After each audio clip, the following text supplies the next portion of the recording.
ada sosok yang berbicara kepada saya. Sosok apa itu, Bang? Sosoknya adalah naga. Dia berkata kepada saya adalah naga dari kerajaan Mataram kuno.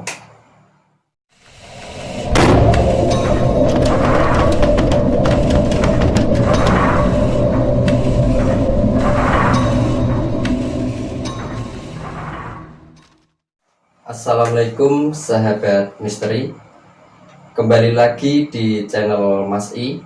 Di sini saya sudah bersama Bang Simo. Apa kabar Bang Simo? Alhamdulillah baik, Mas. Bang Simo di sini akan menceritakan pengalaman misteri. Silakan Bang Simo. Jadi untuk sahabat misteri dimanapun berada, di sini saya akan menceritakan kisah pengalaman nyata yang saya alami. Saya sering melihat penampakan yang terjadi di rumah om saya. Rumah om saya tepatnya di Kota Gubuk, Purwodadi, Jawa Tengah. Di situ saya tinggal di rumah om saya cukup lama sekali. Ada sekitar 1 tahun. Di saat itu saya kerjanya kelaju. Jadi kerjanya saya di kota Semarang. Jadi pulang pergi itu? Iya, pulang pergi. Kalau saya tidur itu di tempat om saya. Karena kalau om saya itu kalau pulang sendiri dia nggak tahu. Kalau pulang sendiri dia nggak berani karena melewati sawah, persawahan. Oh. Sebenarnya kalau jalannya sepi kalau sudah malam, karena memang di tempat itu juga ada waduk. Yang waduk itu sering orang melihat penampakan di situ. Biasa yang sering dialami itu terjadi penampakan di waduk, yaitu sosok wanita berambut panjang itu minta bonceng sama orang yang naik motor di situ. Itu dekat waduknya dengan jalannya, jalan menuju desa rumah om saya. Di situ kan karena memang om saya nggak berani kalau pulang agak sedikit malam itu. Sebenarnya kalau di tempat kerja saya juga ada untuk tempat istirahatnya. Oh, ada mesnya gitu ya? Ada. Tapi karena memang om saya nggak berani, orangnya juga penakut tentang hal-hal seperti itu. Ya mau tidak mau saya sering menemani kalau dia pulang. Jadi otomatis saya tinggalnya di rumah om saya. Di saat itu saya sedikit banyak sudah belajar tentang spiritual, dan paling tidak saya sudah memiliki pengetahuan tentang hal penampakan seperti itu. Banyak sekali kejadian yang saya dapati, sahabat misteri, khususnya di rumah om saya. Rumah om saya itu berdekatan dengan sungai kecil di sebelah selatannya. Jadi dia sendiri ya, papasan dengan sungai di sebelah selatan. Di situ tempat yang paling angker menurut warga sekitar itu yang bagian persis di depan rumah om saya. Jadi rumah om Bang Simo ini dekat sungai? Dekat sungai. Di depannya itu ada banyak pohon jati. Berarti jauh dari rumah-rumah tetangga kayak gitu?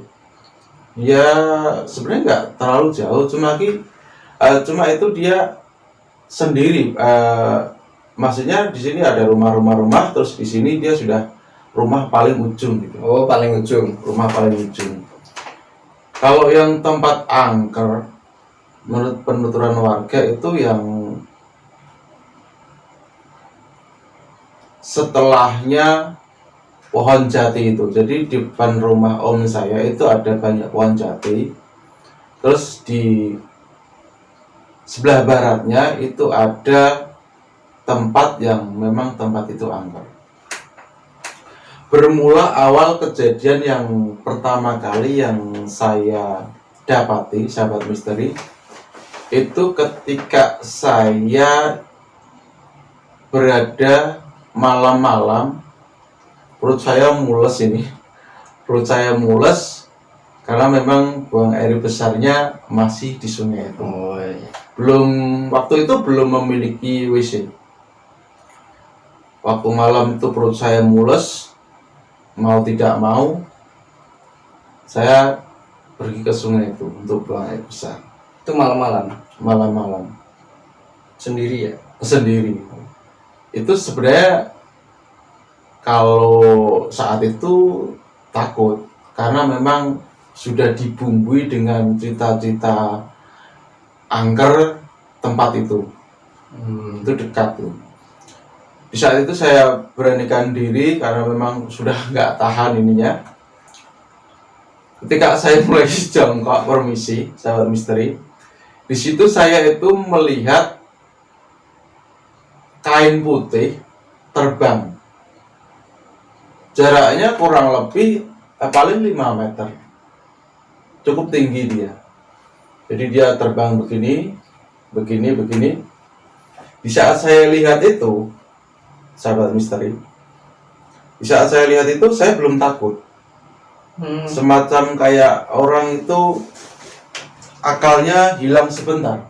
Semacam kayak terhipnotis. Ya, tersirap gitu. Ketika kain itu lewat terbang, dia kainnya lebar kok masih. Dia itu segini ya kainnya. Setelah itu masa jadi merinding. Saya baru bisa berpikir, loh, kok bisa ada kain terbang seperti itu.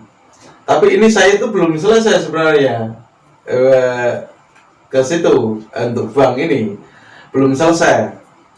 Wah, tubuh saya, sahabat misteri, langsung merinding semuanya. Takut di saat itu. Ya, karena memang di saat itu saya takut yang sangat luar biasa, merinding. Ya, saya terpaksa untuk balik, walaupun baru separuh itu. Itu pertama yang saya dapati. Di situ karena memang sangat malam ya, sangat malam, jadi nuansa angkernya itu dapat di situ. Malah makin terasa ya? Karena nggak ada lampunya, nggak ada lampunya. Kalau di situ mau nerangin jalan ya nggak mungkin, karena nggak ada jalannya di situ. Cuma ada jalan ketika orang mau ke sawah. Oh, jadi semacam kayak jalan setapak kayak gitu? Iya. Lalu kejadian yang kedua itu, saya sebenarnya sudah mengerti tentang dunia spiritual. Saya melihat satu pohon jati. Pohon jatinya nggak besar sih, masih. Pohon jatinya tuh paling segini. Itu juga pohon jati yang dekat rumah? Iya, di depan rumah om saya. Itu saya bersama adik saya kebetulan. Kerjanya kan sama dulu. Saya bilang sama adik saya seperti ini. Ini ada genderuwonya. Soalnya apa? Ini ada pohon kecil ini, tapi dia itu ketika dipandang, dia fata morgana hitamnya itu pekat banget. Itu bisa dipastikan ini itu ada genderuwonya. Di saat ini sekarang ini dia lagi di sini. Mau bukti, saya malah buktikan sendiri saat itu. Saya buktikan sendiri, saya kencingin pohon kecil itu. Nggak takut tuh Bang Simon? Ya kalau saat kencingin ya nggak takut. Karena kan sama adik saya. Oh ya. Sama adik saya kencingin.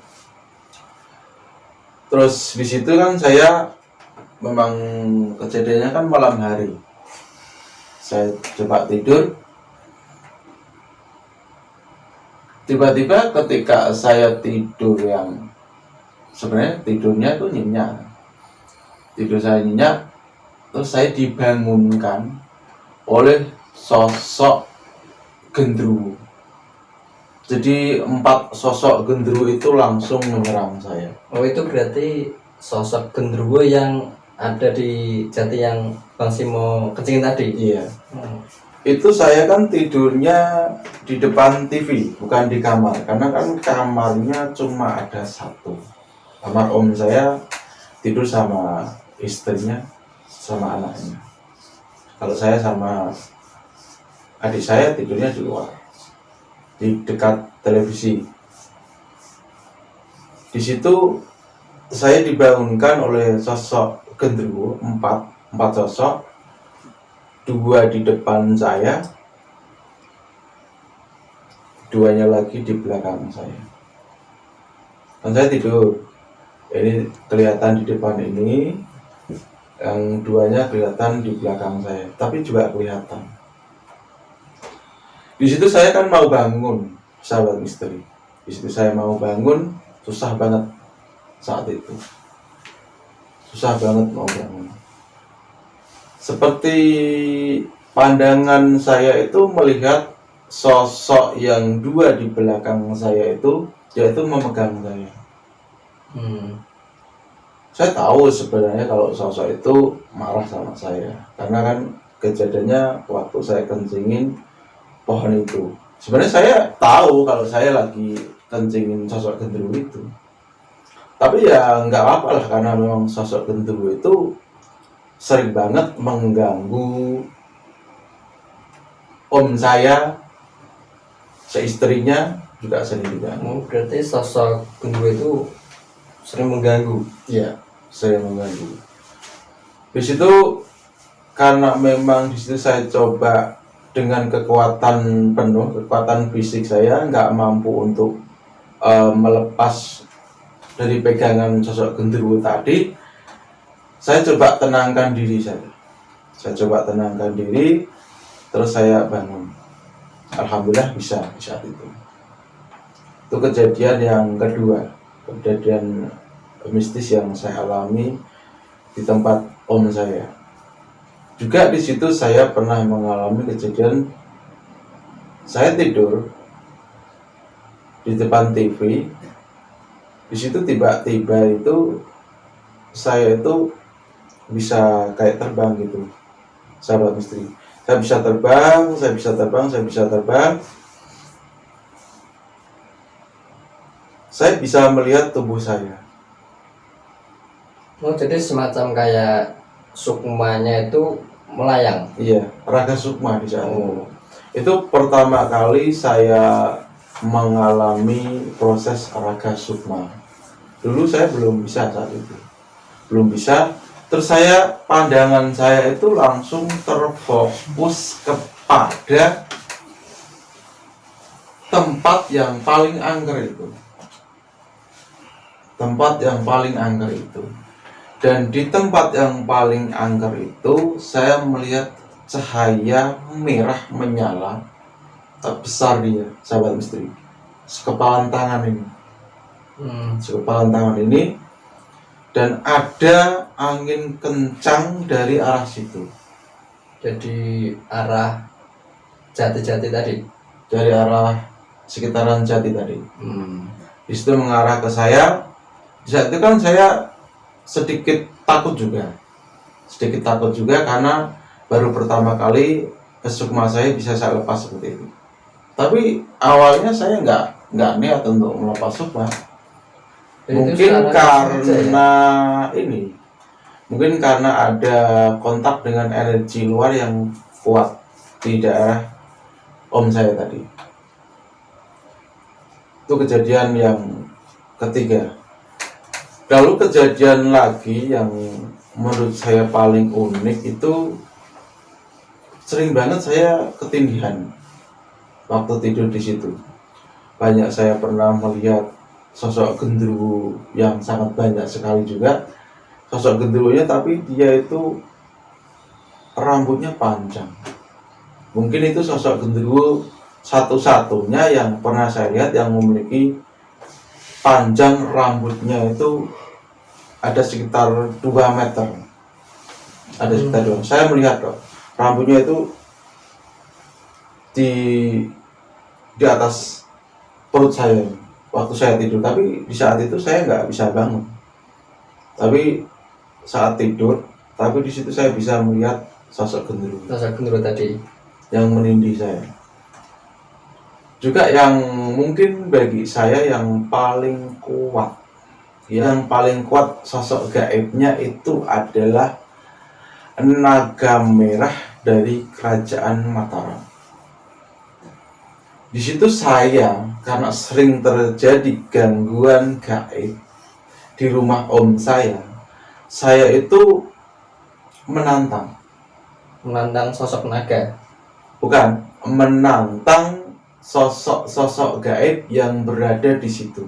Oh, Apapun itu, saya coba untuk menantang. Saya nggak takut dengan sosok kamu, saya nggak takut kalau berani kesini gitu. Tapi itu di kondisi sadar, di bawah-bawah pohon jati itu, saya sendiri. tengah malam ya Bang. Karena saya di situ saya yakin dengan keilmuan saya. Karena memang cuma ada datang energi yang dingin yang membuat saya merinding saja, saya sudahi saja. Lalu di situ saya tidur, dan di saat tidur saya dibangunkan oleh sosok itu ada suaranya tapi tidak ada bentuknya. Ada suaranya, tidak ada bentuknya. itu dari arah mana Bang? Dari arah tempat yang angker tadi. Dari arah jati tadi. Iya. Di situ mata saya bisa saya buka, tapi di situ tubuh saya terkunci, tidak bisa gerak. Jadi bisa melihat, tapi tubuh itu semacam kayak kaku. Nggak bisa gerak. Tapi ada sosok yang berbicara kepada saya. Sosok apa itu Bang? Sosoknya adalah naga. Dia berkata kepada saya adalah naga dari kerajaan Mataram kuno. Tempat saya di sini, di situ karena saya menantang, dia datang dan memang secara level energi kekuatannya, energi dia kuat. Mungkin dia di saat itu nggak terima saya tantang dan dia menunjukkan kekuatannya. Ya di saat itu saya mau menyerang, ya menyerang gimana? Nggak ada sosoknya. Kalau saya perhatikan gini, kan mata saya masih bisa melihat. Saya lihat sekeliling, kok nggak ada sosok, tapi ada yang bicara. Saya coba serang, ya serang gimana? Nggak ada sosoknya. Di saat itulah saya baru mengerti bahwasanya sebenarnya isi dari yang saya katakan merah tadi, merah menyala sekepalan tangan seperti ini, dia itu yang isinya adalah sosok naga tadi. Di situ mungkin pengalaman pribadi saya adalah yang paling unik juga di rumah om saya adalah di situ itu ada masjid gaibnya. Di dekat rumah Om Masima itu? Iya, itu ada masjid jin muslim. Oh, berarti jin itu ada yang muslim juga ya? Ada. Dan itu mungkin satu-satunya yang saya temui sampai saat ini. Ada masjid jin muslim. Jin muslim pun sebenarnya yang saya ketahui untuk saat ini ya baru di situ. Jadi di situ saya melihat ini di hari yang lain, malam hari juga. Di situ saya melihat ke arah situ dan terbuka pandangan saya, saya melihat masjid. Jadi tidak heran kalau di situ sebenarnya banyak sekali gangguan mistisnya. Itu gangguannya penuturan dari warga sekitar itu ya banyak sekali. Kalau yang sekarang jatinya sudah tidak ada, dan waktu penebangan itu ada operatornya yang kebakar badannya. Kebakar badannya. Karena menebang pohon yang ada penghuninya. Jadi itu adalah pengalaman yang saya alami. Sering terjadi penambakan gaib yang ada di rumah om saya. Ini baru cerita dari saya, belum cerita dari adik saya. Juga sering mendapatkan pengalaman melihat sosok-sosok gaib di sekitar situ. Om saya juga sering. Berarti nggak cuma Bang Simo saja ya? Dia malah lebih ceritanya banyak tentang kejadian di situ. Kalau di sini kan saya bercerita kepada sahabat misteri pengalaman yang saya alami. Jadi seperti itulah sahabat misteri, pengalaman saya bertemu dengan jin muslim, diganggu dengan sosok genderuwo di tempat om saya. Untuk sahabat misteri saya berpesan untuk ketika ada tempat yang sekiranya ada penghuninya, jangan kencing di situ, jangan kayak saya. Jadikan pelajaran untuk sahabat misteri. Jadi seperti itu yang bisa saya bawakan. Terima kasih sudah menyimak video kami, sudah meluangkan waktu untuk mendengar cerita pengalaman gaib yang saya alami. Jika Anda suka dengan video cerita pengalaman misteri, jangan lupa untuk subscribe channel Mas I, share, like, dan komen. Terima kasih. Akhir kata dari saya Bang Simo dan Mas I. Assalamualaikum warahmatullahi wabarakatuh.